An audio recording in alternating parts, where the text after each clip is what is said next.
So, um, good afternoon, everyone. I think what I would like to do spend next 45 minutes is to talk about how the talent landscape is changing over last. It has always been changing, but last couple of years, 2 to 3 years, has been extremely accelerating, primarily because of digital transformation and also what happened with pandemic, how pandemic kind of turned. So I'm going to share some of my thoughts around this and then talk about a couple of use cases. And if you have time, we'll deep dive and would be happy to do some exchange, discussion, and inputs from you. So let's deep dive. So this is what I intend to cover today. Probably spend almost 10 minutes or so in each section. So talk about why there's a shift or pivot in talent landscape. What are the drivers which are making the talent landscape shift? Second, why this shift is moving towards us to think about skill-based strategy. So I'll spend a little time about that. Then talk about what is skills-based strategy. What does it actually mean? How can we break it down to understand and comprehend?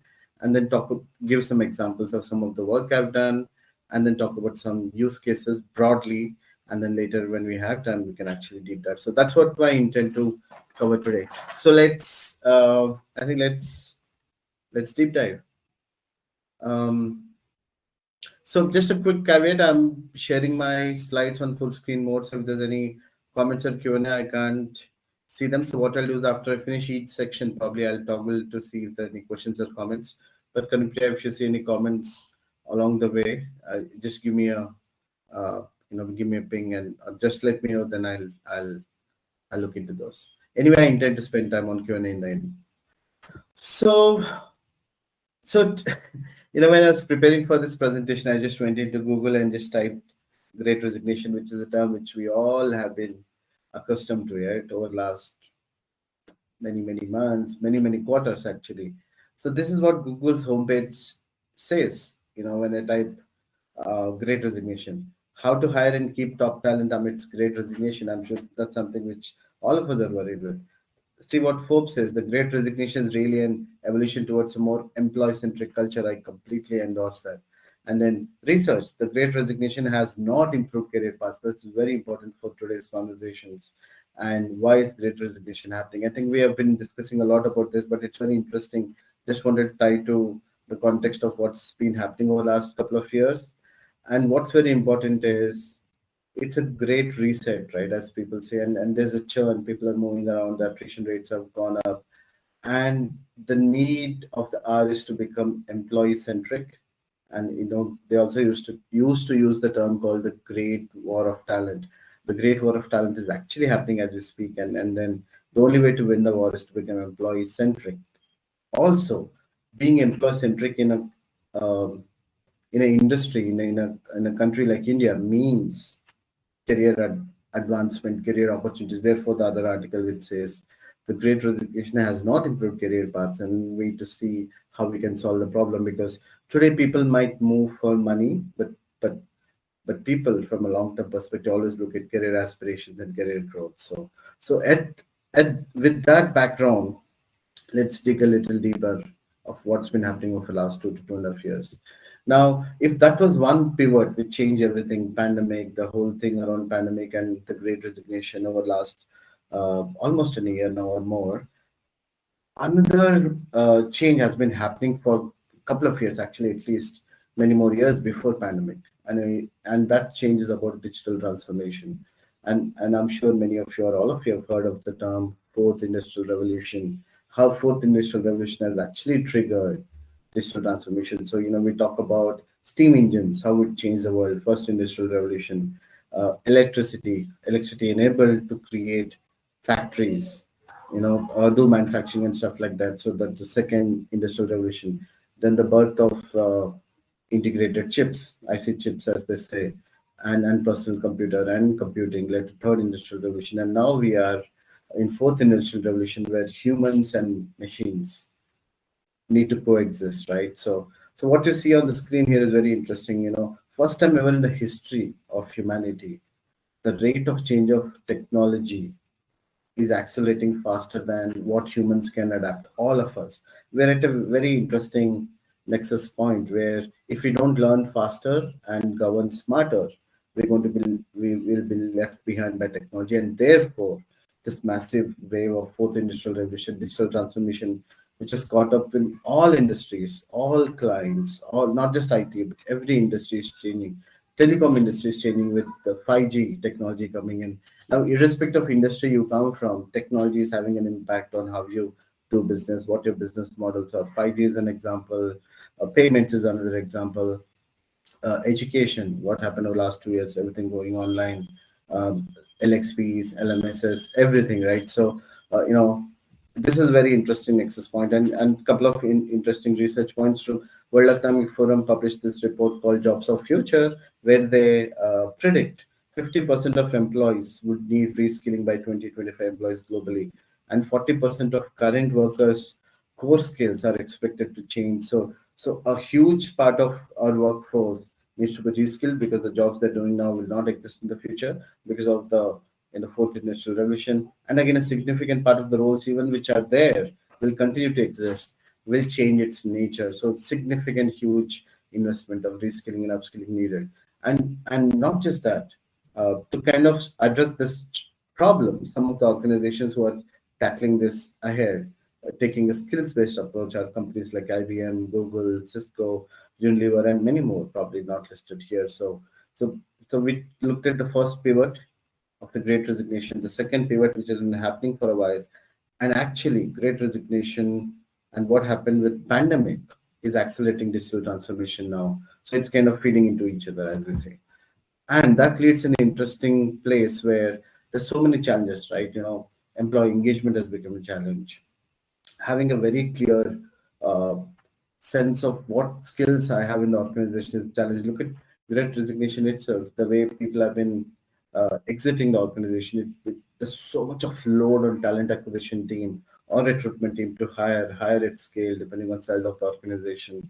And the notice periods are getting longer, the joining dates are longer, and people skip. So it's affecting business bottom line, right? What if we had a way of having a handle of skills of existing members better so that we could actually do some internal mobility? I'm sure organizations do, many organizations have figured out how to do internal talent mobility, but what if we could accelerate? What's your ratio of build versus buy? Build versus buy, you need to think about it, right? And if we had a healthy ratio of build versus buy, the organizations which had a healthy ratio and healthy processes in place would have navigated this entire Great Resignation better. Others who heavily lean on buying talent have always already lost the race and are trying to recuperate, right? And that's where companies who have taken a skills-based approach are better and ahead of the curve. And that's one of the solutions I would like to dig deeper. There are obviously other things we need to level set, like compensation is a big piece which we need to level set. And there's so many things about the talent industry. But today my focus is more on to dig deeper into how skill-based architecture, how having a skill-based um, strategy can help us navigate further in fourth with respect to fourth industrial revolution, digital transformation, and also the Great Resignation that we're talking about. Now, what does this skills-based strategy mean? Very simple. Put skills at the center of everything. Does your skills of your employees, workforce, irrespective of the industry you represent, drive your workforce planning? Does it drive your hiring? Does it drive upskilling, reskilling? I'll share a couple of examples. Does it drive your internal talent marketplace, which I spoke about?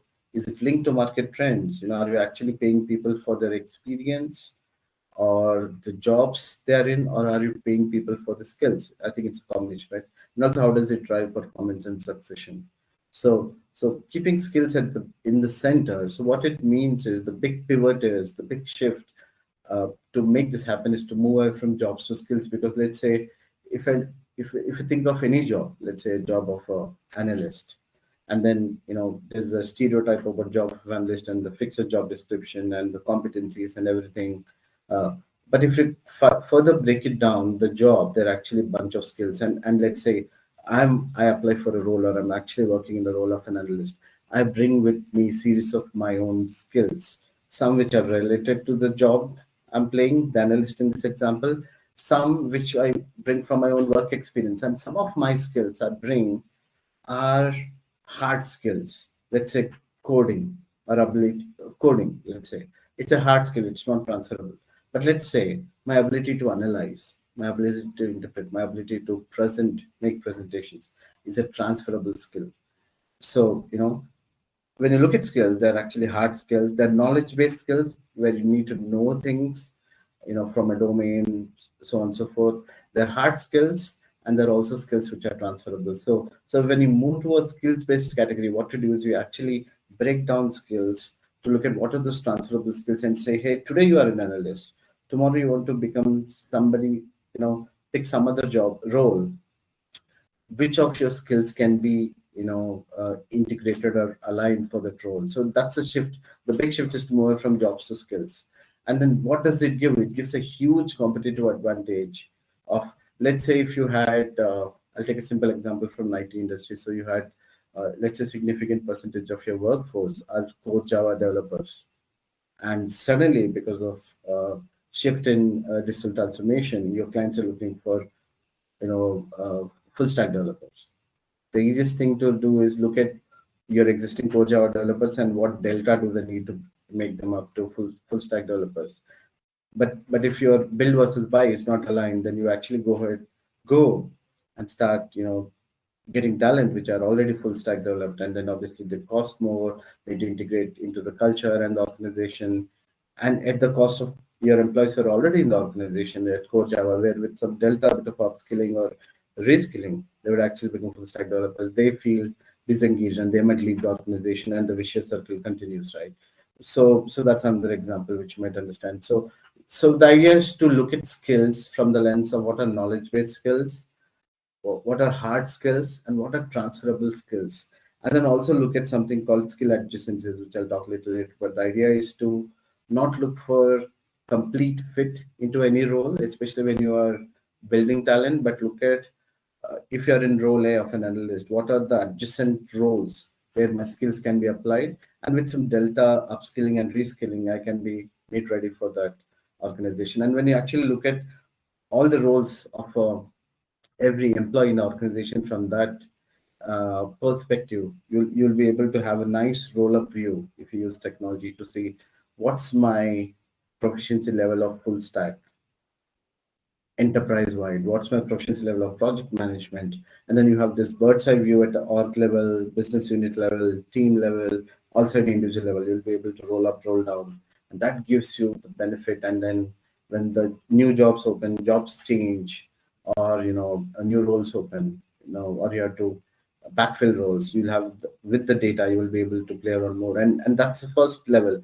But then it feeds into workforce planning, then it feeds into reskilling. It can be used for talent marketplace. It can be aligned to paying for skills, not for experience or job titles. And then and also it enables performance and succession, because remember the first slide we saw where people said career paths are not actually impacted, and this will actually impact, because the half life of technology is reducing, so therefore the skills people need to pick are so important. And there's also something called meta skills, which I call meta skills, which is skills which take a lifelong to learn. Things like learning agility, things like emotional intelligence, things like resilience.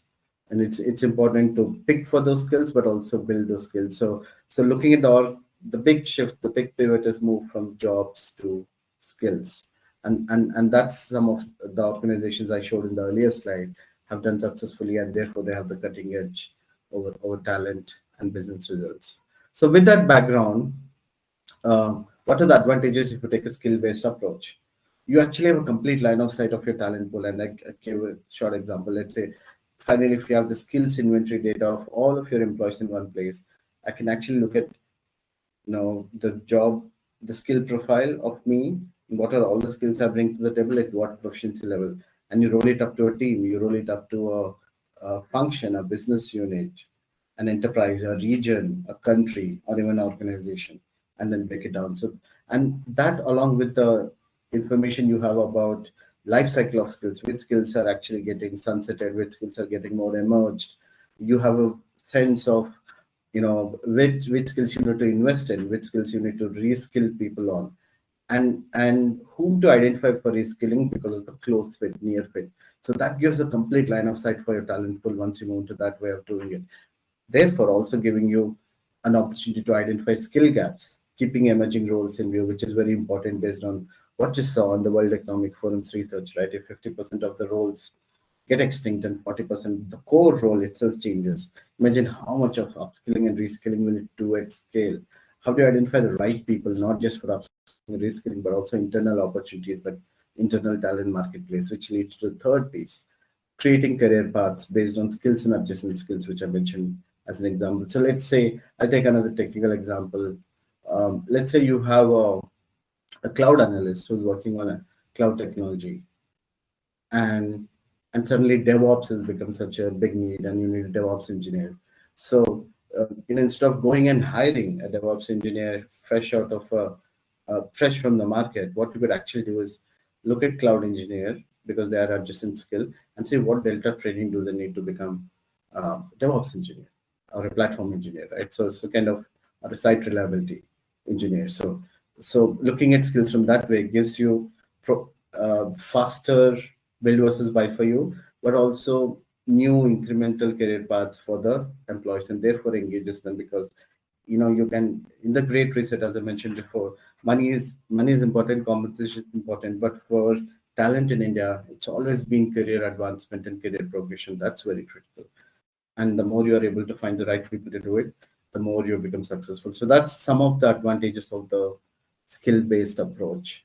So what I'll do is I'm going to flip to the platform to see if there are any questions, comments so far. There seems to be, there's one question saying, what are the first steps to shifting towards skill ontology approach in organizations? Way to start? Good question, Rashmi. Thank you.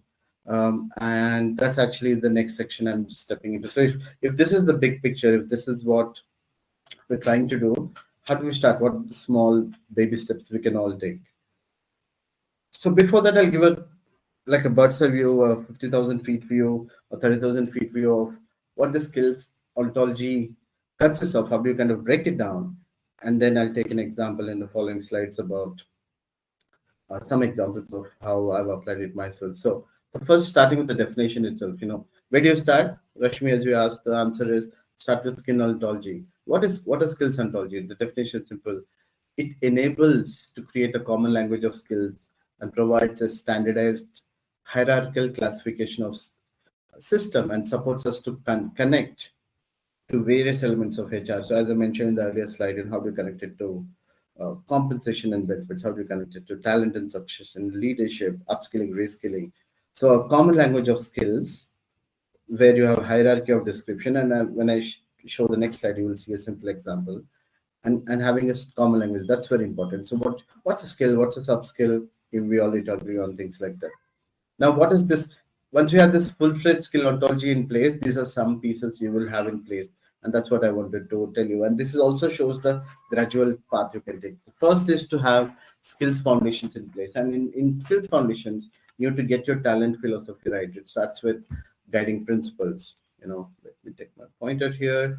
Starts with guiding principles. So do you believe in, build over buy or build versus buy? What's the ratio? Get your talent guiding principles, culture principles right, so that they're actually attributing to skills-based approach, or they might come against. So first start with the guiding principles.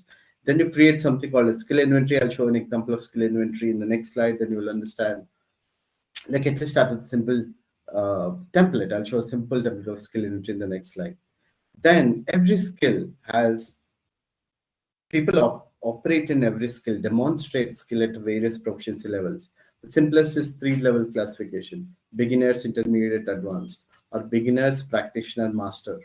Or you could even take 5 scale or 7 scale, but simplest is start with 3. But the biggest question is, how do you know they're demonstrating that proficiency? I'll get to that in a minute. Before that, skills repository. Where do you get, once you define skills, where do you get your source of skills from?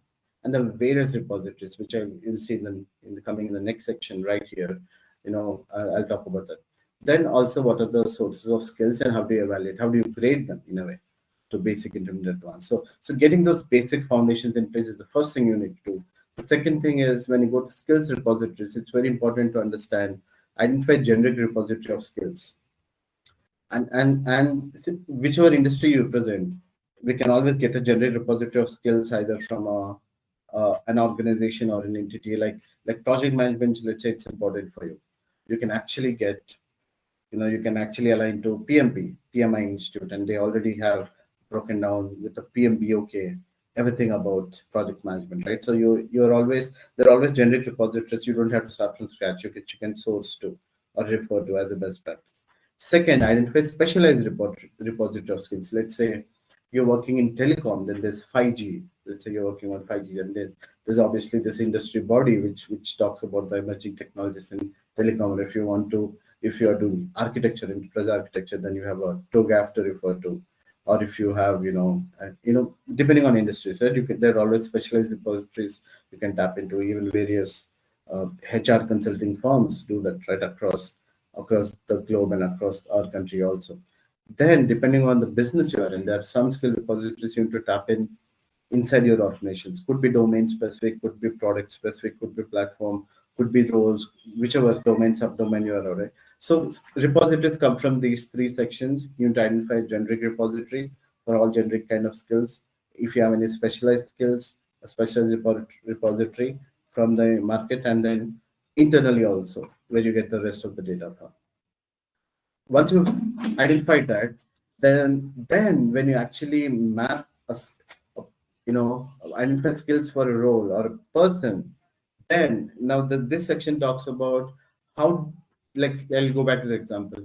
I applied for the job role of analyst, and I'm working as an analyst. Now, how do you evaluate at what proficiency level am I performing for the skills needed as analyst? One way to evaluate is to actually look at my activities, so my job description and my output of my work, right? One is activity, what I do in the job. Second is the content, which is output I create. That itself can be a reflection of my proficiency level, and generally you can use subject matter experts or the manager of the person to evaluate. The easiest way to start is self-declaration. Anil, where do you think are you analyzing information? Basic, intermediate, advanced. I declare. Then you can go and ask my manager to evaluate, and they might agree to what I say or not agree. So the simplest way is to start from there.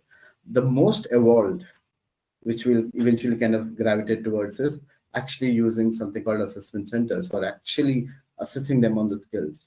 You take input from their activity, content, and declaration, but most importantly, you actually assess them through real assessments. Could be simulations, could be psychometric tools, depending on the industry and sub-industry anyway. And then now we have enough tools available in the industry to actually objectively assess somebody on the skills they need for the role. And there's some use cases I'll talk later of how we are kind of trying doing this at scale. And then once you figure out the foundations, the repositories, and how you will source skills and how do you grade them, then you start looking at, most importantly, how you can digitize this, because without a platform it can't work. Initially you can probably survive in a spreadsheet for a while, but then you start seeing how to digitize this. And secondly, how do you want to connect to all aspects of HR, as you see the definition above, right? So that's like a very foundational overview of the components of skill ontology. Now what I'll do is I'll start with something very practical and pragmatic.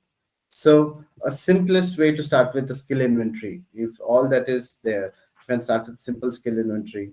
Here's a simple example. Take a spreadsheet, and this is my preference, and different people will have different preferences, but I just take a 4-level hierarchy: category, subcategory, skill, subskill, and there'll be 2 more which I'll talk in a minute. So I take the simple hierarchy, and then I'm giving examples also so that you understand. I'll take a technology example, leadership example, and a generic language example. So categories, technology, subcategories, database. If you're in IT, the skill or skill group or skill cluster is RDBMS. Then I have a sub-skill called big data. That's how I could classify skills, right? And so that, big data isn't technology, but it's a database. It's filtered to RDBMS. Likewise, if I use the same classification for leadership, one example: category leadership, subcategory strategy, skill strategic thinking, sub-skill visioning. Visioning is part of strategic thinking. Strategic thinking is part of strategy. It's part of leadership. So you can take my role as a leader, break it down to a bunch of skills. One of the skills is visioning.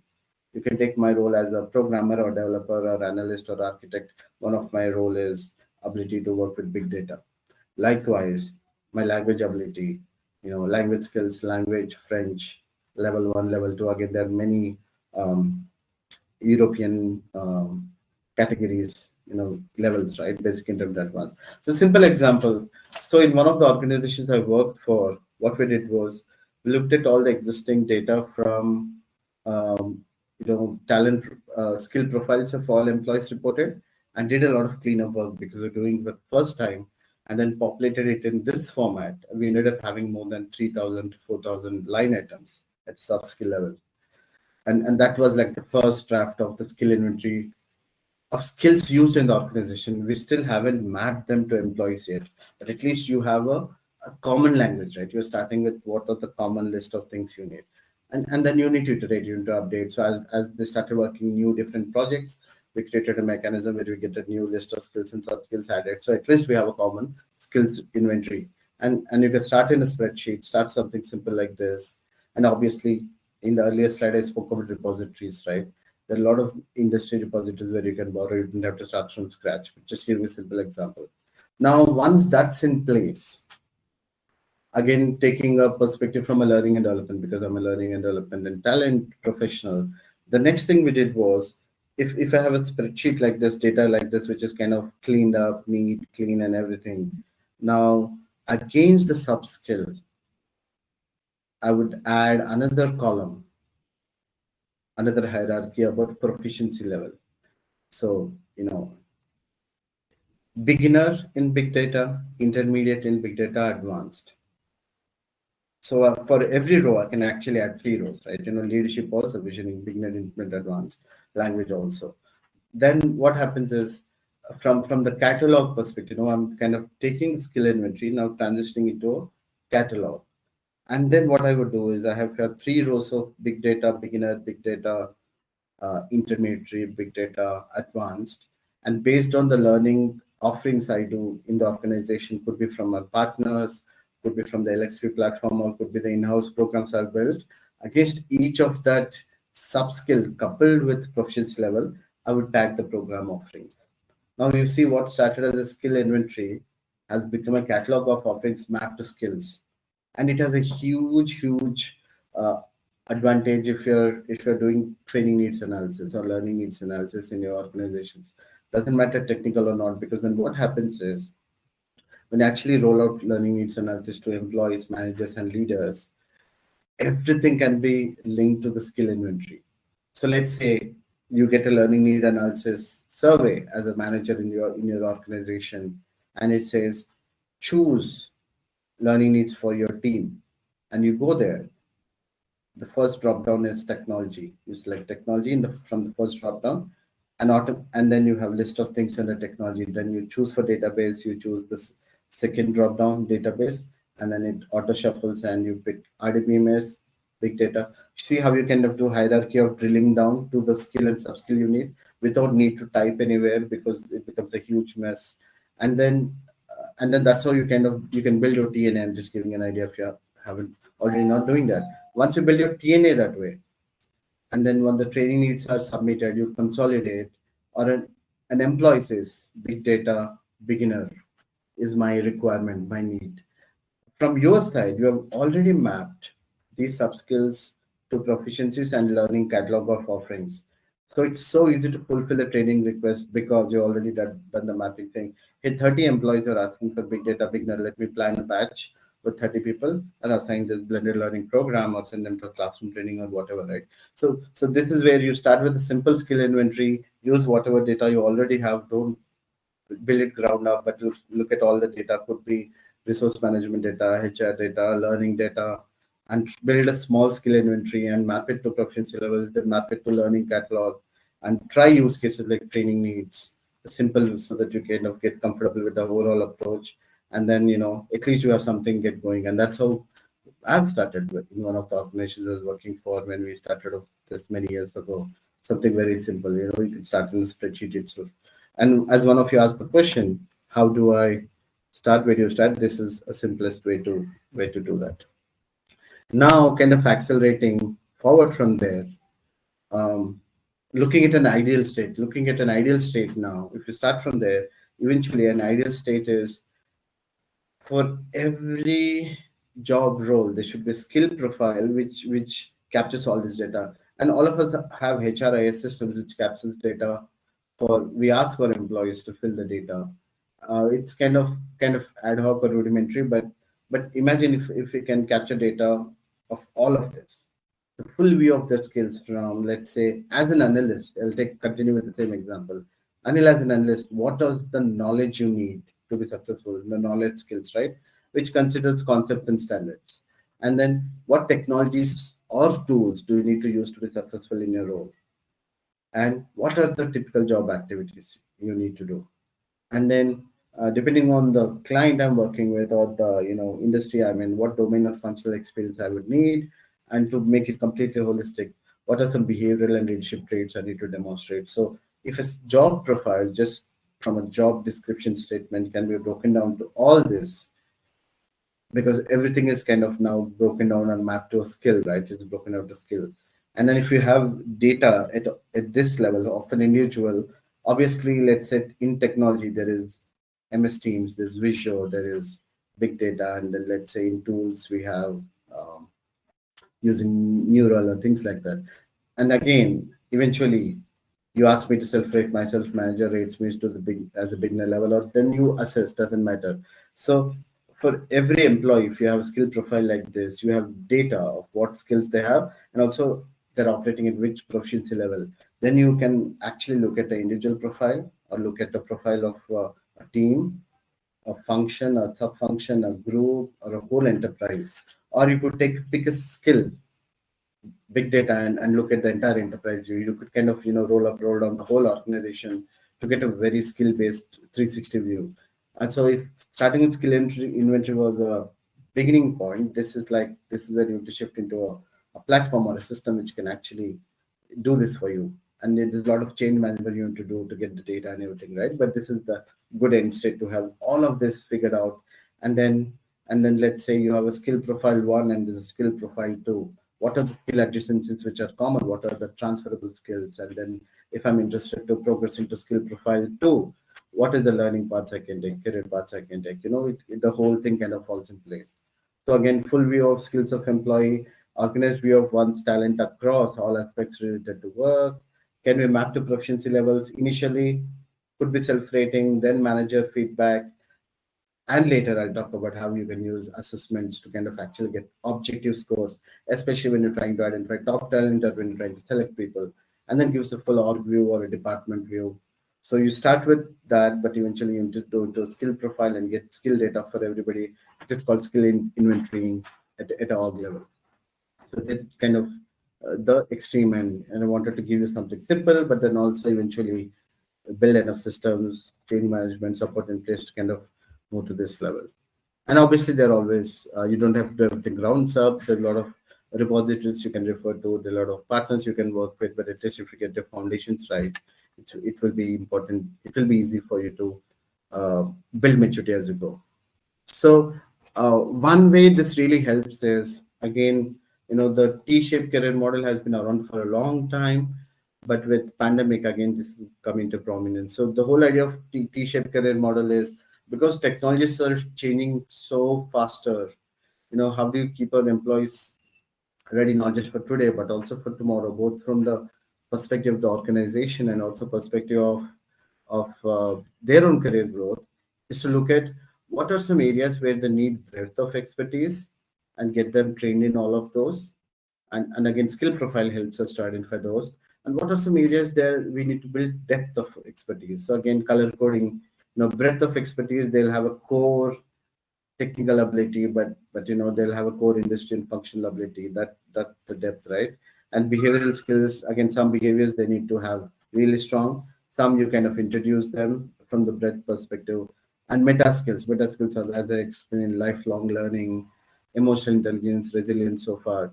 So once you have the data from skills profiles available, then we'll be able to look at based on the build versus buy decisions and the roles you need to open for the future for your organization, which is emerging. You need to start looking at the T-shaped model and say for every employee, we're not going to give you any ad hoc uh, development needs, which we generally do from a performance perspective, but take a long-term view saying, hey, if you want to become make you a T-shaped professional.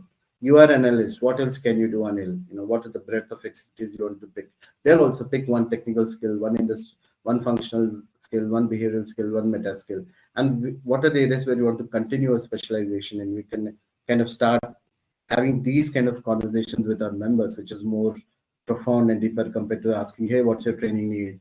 Which is more very 30,000 feet, or which is more short-term focused, performance focused, near-term, right? So if you once you build systems like that, approaches like that, then you can actually try this. And again, my suggestion is start small, start with top talent, start with managers at certain level, leaders at certain level. Try this small, and then you can scale. But at least get your foundations right with ontology, the inventory, and skill profiles, and then pick few use cases. And that's what I showed in the earlier slide. Start with few use cases.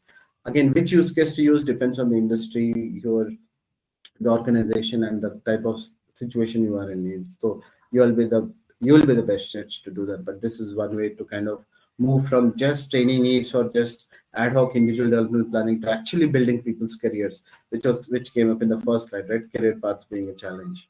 So, and then once you kind of doing all that, wanted to introduce, which all of you might be familiar, that we have plethora of assessment center technologies available where you can do this at scale. And you can actually, so that you can actually identify for the identified skills and sub skills, what are the proficiency levels of people, basic, intermediate, advanced, through a real objective assessment. So it's no longer self-declaration, no longer what my manager thinks, what I think, but actually real assessment. Could be 30 minutes, could be 60 minutes, could be longer. Some of the leadership stuff I've done in my earlier organizations was the shortest was a 60 or a 90-minute assessment for a graduate kind of a use case. The longest, an 8-hour full day assessment for leadership roles. So assessments can be used irrespective in the entire plethora, obviously for technology, for non-tech, for leadership, managerial, all of those are in place. And then what one of the use case which really helped me was when pandemic happened, we had to train and induct hundreds of our graduates remotely. Then when training is happening remote, and how do you ensure they're getting the skill right, how they demonstrate? So that's when we actually implemented virtual video proctored assessment engine at scale, first with graduates, then with employees at all levels, then top talent and other levels. So kind of once you figure all that out, then on top of it you can implement technology again, through partners or somebody where you can actually scale all this. And then each of those partners will have opportunity to share their skill libraries with you, or question banks, or you can build it in-house. It's a combination, but it's built on all that foundations I mentioned before. You can't just try this. You have to do some foundational work of skill inventory and everything, as I mentioned.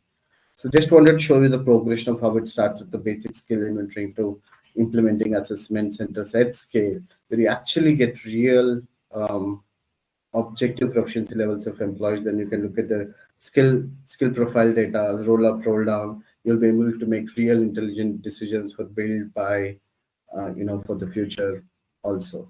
So most common use cases where you can get started: graduate hire, junior hires is good, could be managerial development, MDPs if you're hiring from MBA schools.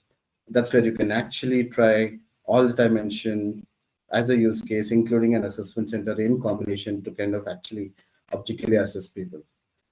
Also, from a acquisition perspective, talent sourcing for niche skills, again, one of the use cases maybe if you have time today, or maybe next time, is how we used it to hire niche skills in IT industry, where we actually used assessment center in combination of all this.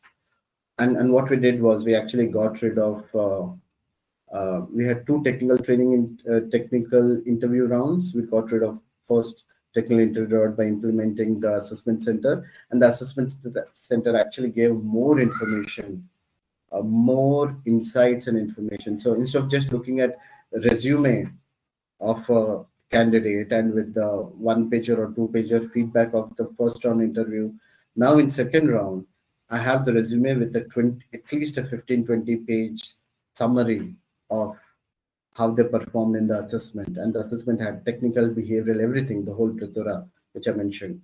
So, and then you do shortlisting and everything, right? So the right candidates are surfacing, and you have their entire performance right available there, 15, 20 pages.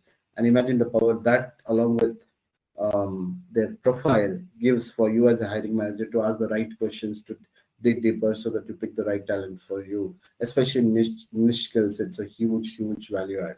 And third, now take an interview. The first two views were more hiring from the market, more from selection. The third internal view is to identifying the right time of top talent, because it's in all organizations it's easy to identify their performance because you get data from performance management, but potential is always a debate, right? When you're discussing about somebody's potential future performance, it's always a debate. So there are assessments you can build, again based on emerging technologies or leadership or behavior or a combination of all of this, to actually objectively assess their potential also through assessment centers. And that becomes a huge business case for you to identify the right type of people in your top talent programs, so they can invest in them, groom them for succession and future talent planning. So those are the most common use cases where all that I mentioned so far you can integrate and use, so that you can actually do some on top of all that, do some assessment center work to actually strike the right balance eventually between build versus buy, or improve your build mechanisms of building talent from within. And buy also have a amplified approach of buying the right, when you're hiring, getting the right people from hiring perspective. Those are typically the most common use cases. Now, a couple of resources, if you're interested to go and learn more about it, go and look up this website. Just Google this thing called Skill Genome Project. You'll see a lot of exciting stuff these people are doing, including the map you see here is a map of various open source or the best in class skills ecosystems available out there, all industries, consortiums, standards, policies from companies, so on and so forth. So it gives a very 360 view of what's happening in the whole skill market across. There are even some government bodies who are doing some exciting work. So depending on the industry you're coming from, this is a good place to start. So just remember, just search for Global Skills Genome Project and you'll find a similar page. Second thing is there is also another open source industry body called SFIA. It stands for Skills Framework.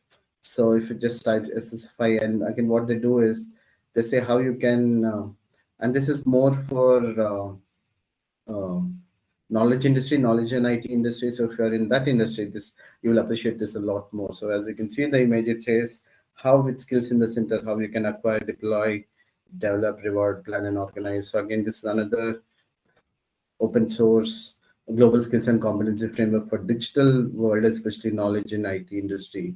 You will actually see the length and breadth of information available there, which might give you more inputs of how to kind of go about doing this journey. So that's what I wanted to cover. I want to ensure we have enough time for Q&A. So I'll pause here, stop sharing my screen, and take any Q&A. And as we do that, you can always look me up on LinkedIn. I'm always happy to connect and stay connected. So look me up on LinkedIn and we can stay connected. But now let's go back and do some Q&A. So let me go back to the browser and go through the questions. So Kanpriya, just checking with you how much time we have, and can I go through the questions myself, or would somebody help me moderate this? I think you have Pratyusha who can help you with the questions, and I think we have some 7 questions. I think one you've answered, and we have 6 more. So should I can do it for you. I think I can do it for you. The second question is from Amod Sinha. He's asking, practically what % of skill database can be looked to convert in skill ontology? Yeah, good question, Amod. So actually, see, skill ontology, one part of skill ontology is skill database. So we all have skill database, but with skill ontology, what happens is you go through the whole structure I've shown, right? You identify the hierarchy and you break down to categories, subcategories, skill, subskill. So there's a lot of data cleanup you'll have to do. And once you do the data cleanup, you might realize you don't have enough skill repository. That's when you go through the second step of what generic repositories I can tap into from the market, what specialist repositories, and what internal. So skill database is a starting point, but skill ontology gives a more structure of doing everything end to end. So, but once you start doing cleanup, you'll realize. So, as I mentioned, when we did this work, our initial skill inventory was like 2,000 rows of skills. Then, in next 2 to 3 years, it grew up to 3,000, 4,000, 4,500 rows because it was an IT organization and things keep changing so much, right? And not every sub-skill is important. It doesn't mean everything is important, but at least you're having them in one common place. That's very important from a database, right? So hopefully that answers your question, Amol. Yeah, let's look at other questions, Kanpriya. Yeah, sure. I think there's an interesting question. How can skill ontology be applied in tech L&D? Yeah. By Okay, skill ontology be applied in tech L&D. Pretty much. So take the skill profile, um, skill profile template I showed with 360 view, right? Knowledge, tools, technologies. Now take an example of a full stack developer and try to break down. Take a JD, borrow JD from your talent acquisition friends and see how detailed is the JD to map to all of it. Generally, most JDs are not. That actually build a skill profile for a full stack developer or a, .NET programmer or a DevOps engineer, and do the 360. Then you will see how detailed it can be. Then you break it down to skills. Once you start going to details, you will see it's so useful. Then for every sub skill, remember when I said you do skill inventory, for every sub skill you can map a proficiency level and offerings from your catalog. So let's say you create one profile, just take one profile of a full stack developer or something, do the full 360 skills profile, and then later go and see for all the skills, basic, intermediate, advanced, what are all the offerings you have in your learning catalog for those sub skills. Now imagine if I'm that employee, how you can do targeted communication to me saying, Anil, you are a full stack developer and these are the skills you have. Now depending on your needs, here's this curated path for full stack developers. You can go to that level of personalization to employees. Again, if you have technology LXP, it really helps, or you always have vendor partners you can work with, but you can go to that level. And that's an example of a technical learning and development, but it applies in every use case. You can apply it for leadership, you can apply it for top talent. The approach is the same. The skills you list are, differs from industry and organization, but the approach stays the same. Hopefully that answers Priya. Let's take maybe one or two more questions. Yeah. So the another one is, how can we leverage assessment in the context of skill ontology? Yeah, I think I mentioned this, but just to simplify, for all the three use cases of hiring, developing or top talent, at some point you can't have vague sense of how good people are. You need to know exactly in the specific skill, is Anil basic, intermediate, or advanced. Could be leadership, could be technology, and that's where assessment centers come in. Now we have so many examples of assessment centers who can actually do this in a wonderful way by creating an assessment, as I mentioned, could be from 60-90 minutes to whole day, and you get real objective data of their ability, of their proficiency level, which becomes really important uh, for you to make decisions. So instead of just making vague decisions, you can actually take informed decisions through assessment and their results for either hiring, development, or top talent development. Hopefully that answers Priya. Yeah. Maybe one or two more questions if you have. Yeah. So I think I'll share this. This is a little lengthy question, and it's from Sneha. And she's asking, what are the factors to be considered while planning to build talent development ecosystem for mid-sized organization where the LMS or skill repositories are still in premature state? Yeah, I think what you said is true in a pre-pandemic world, but I believe technology is the great leveler. So even if you are a mid-sized organization, where you might have an LMS or not have an LMS, you can just, align to the entire catalog of offerings from a vendor partner. There's so many MOOC partners, solution partners, including, IHT right here. So you don't have to start from scratch.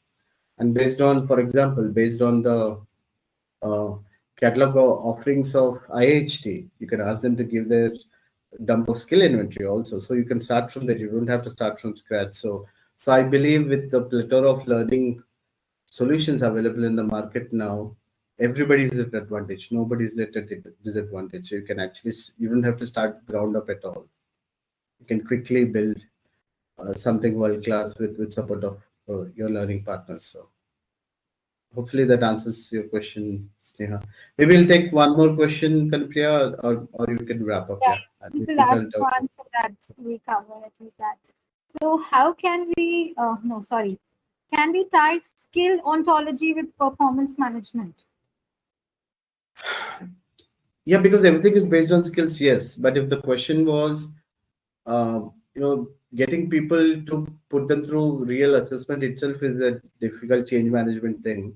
But if people start thinking, hey, my manager is asking me to take an assessment, I don't know how they will use the data. They might use the data against me for my performance or increment. It will backfire. So I think it's a great comment to wrap up. So my recommendation is use these assessments purely for development unless you're using it for a hiring use case. For existing employees, make it purely developmental. So it doesn't matter wherever they land on the assessment. The idea is you are giving them personalized individual development plans. So keep it away from performance management at least for first couple of years till you reach a certain level of maturity from a culture perspective. Then you can integrate completely. Not a problem. I think that's a great question to sum it up and turn it over to you, Kanpriya. Yeah, so thank you so much, Anil. So on behalf of Yaksha, homegrown assessment platform of IHT, I would really like to thank Mr. Anil for delivering such a meaningful webinar. And I think I can speak for all of us that your insights on skill ontology has really brought out the value in this eValuate webinar series. Thank you so much, Anil. So thanks to each one of you for your participation today. We look forward to your presence in the future webinars of the eValuate webinar series. Stay tuned to Yaksha social media for more updates on the upcoming webinars and more.